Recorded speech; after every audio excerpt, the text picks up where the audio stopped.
आज हम लोग पढ़ेंगे दूरी और विस्थापन के बारे में। ये दूरी क्या होता है, विस्थापन क्या होता है, इन दोनों का मात्रक क्या होता है, इसमें सदिश राशि कौन सी है, अदिश राशि कौन सी है, इसके बारे में हम लोग पढ़ेंगे। तो सबसे पहले ये जानते हैं दूरी होता क्या है। दूरी किसी गतिमान वस्तु द्वारा किसी गतिमान वस्तु द्वारा तय किए गए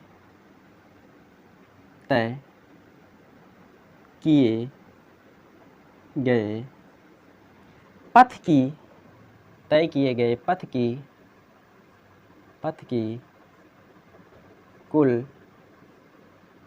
लंबाई को दूरी कहते हैं।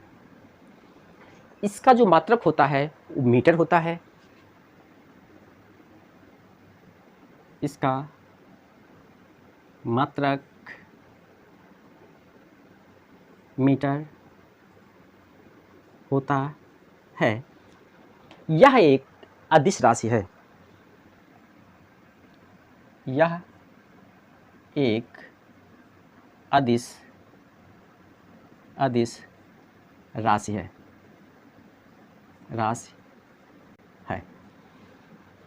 यानी कि दूरी क्या होता है, तो दूरी किसी गतिमान वस्तु द्वारा तय किए गए पथ की लंबाई को दूरी कहते हैं।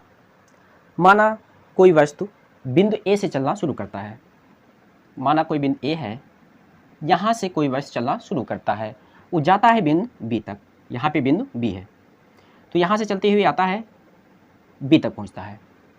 तो माना ए और बी के बीच का जो लंबाई है पथ का वो 2 मीटर है।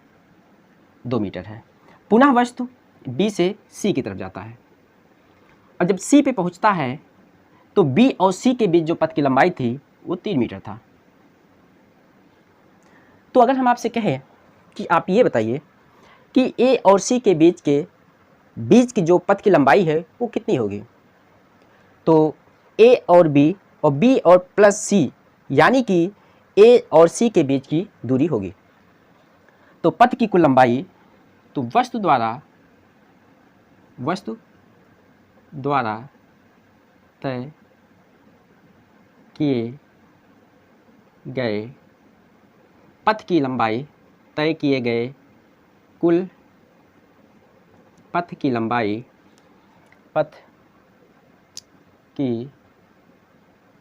लंबाई इक्वल टू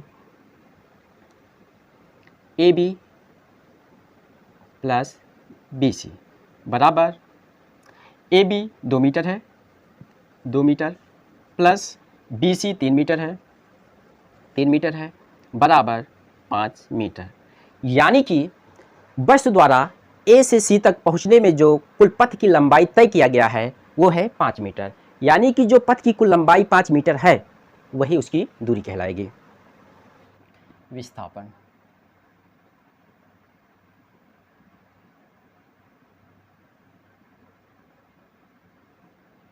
विस्थापन क्या होता है? किसी गतिमान वस्तु के प्रारंभिक और अंतिम बिंदु के बीच की न्यूनतम दूरी को विस्थापन बोलते हैं। परिभाषा लिखते हैं सबसे पहले हम लोग इसका। किसी गतिमान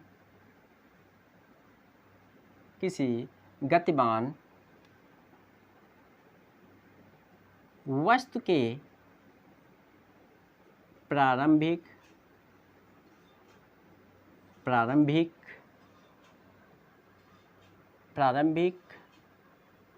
और अंतिम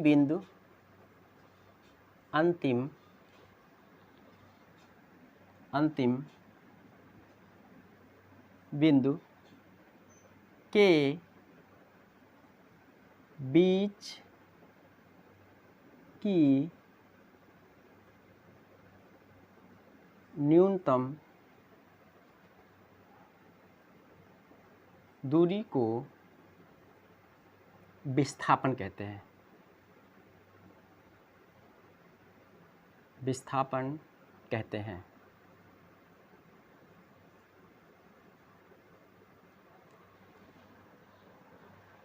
विस्थापन क्या होता है? किसी गतिमान वस्तु के प्रारंभिक बिंदु और अंतिम बिंदु के बीच की जो न्यूनतम दूरी होती है उसी को हम लोग विस्थापन कहते हैं। विस्थापन का जो मात्रक होता है मीटर होता है। यह एक सदिश राशि होती है। इसका मात्रक मीटर होता है। यह एक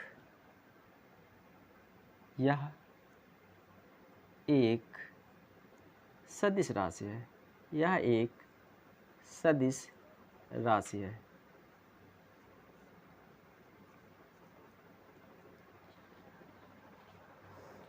अगर हम विस्थापन की बात करें तो थोड़ा सा हम लोग उदाहरण से समझने की कोशिश करते हैं।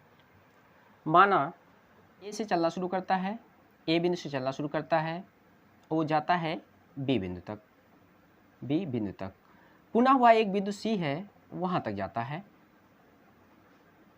और ए और बी के बीच की जो लंबाई है वो 3 मीटर दिया हुआ है, और बी से सी के बीच की जो लंबाई है वो 4 मीटर दिया हुआ है।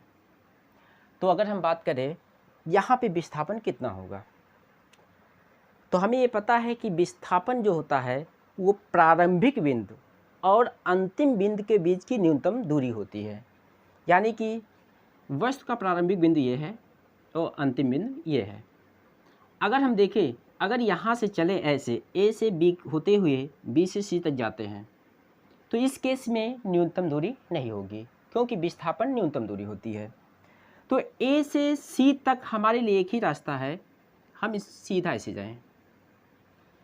अगर हम ए से सी तक जाते हैं तो एक सीधी लंबाई होगी और ये न्यूनतम दूरी भी होगी। इसका जो मान होगा 5 मीटर होगा। यानी कि इस केस में जो विस्थापन होगा, विस्थापन बराबर 5 मीटर, क्योंकि ये एक समकोण त्रिभुज बना रहा है।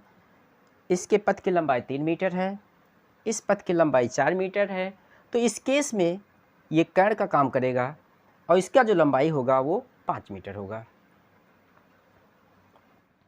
दूरी और विस्थापन में अंतर। दूरी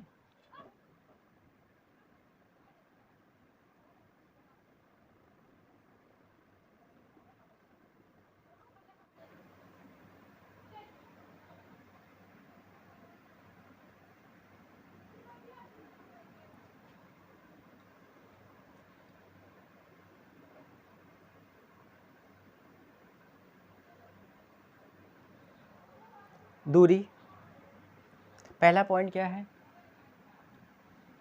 किसी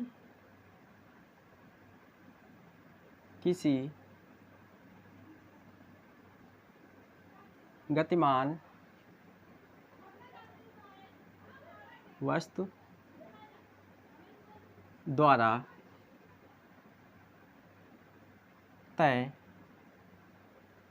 किए गए पथ की कुल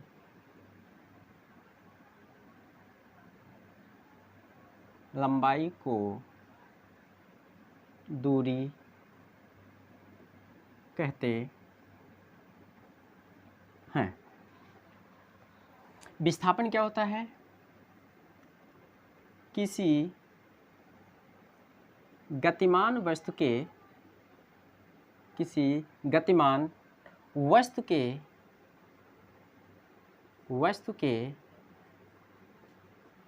प्रारंभिक बिंदु और अंतिम बिंदु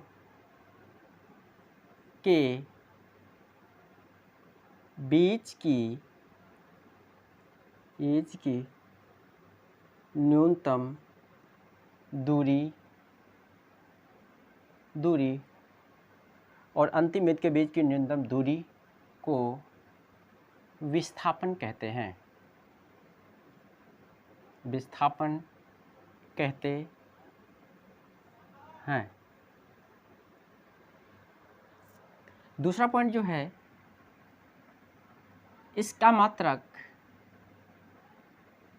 दूसरा पॉइंट जो है, यह एक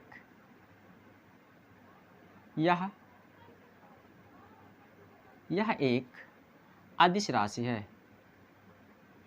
यह एक अदिश राशि है। विस्थापन जो होता है, दूसरा पॉइंट, यह एक सदिश राशि है। सदिश राशि है। तीसरा पॉइंट जो है, दूरी जो होता है, दूरी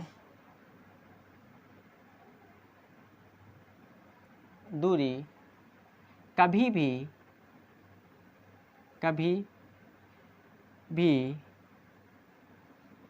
ऋणात्मक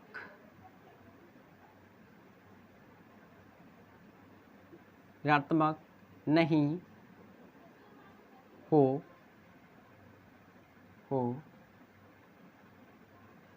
सकती है। जबकि तीसरा पॉइंट, जबकि विस्थापन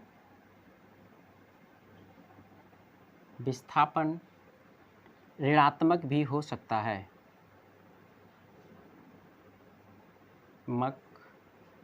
भी हो सकता है।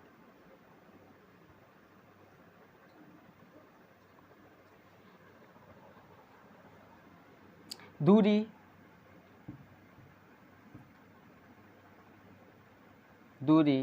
कभी भी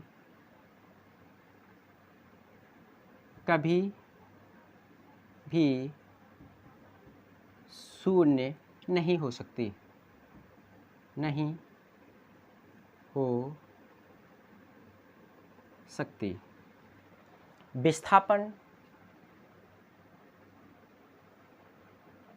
विस्थापन शून्य भी हो सकता है।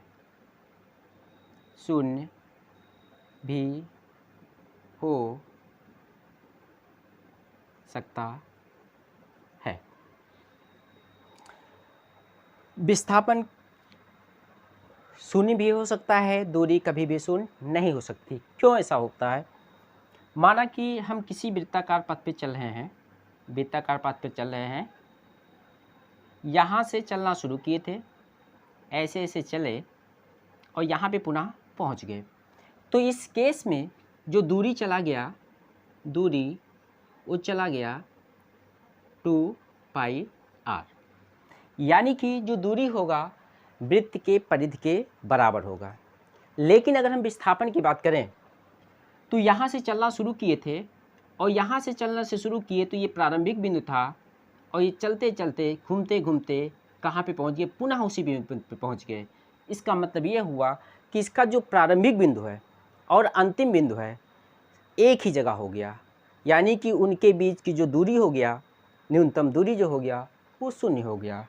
तो इस तरह से हम कह सकते हैं कि विस्थापन शून्य भी हो सकता है, जबकि दूरी शून्य नहीं हो सकता है। Thank you.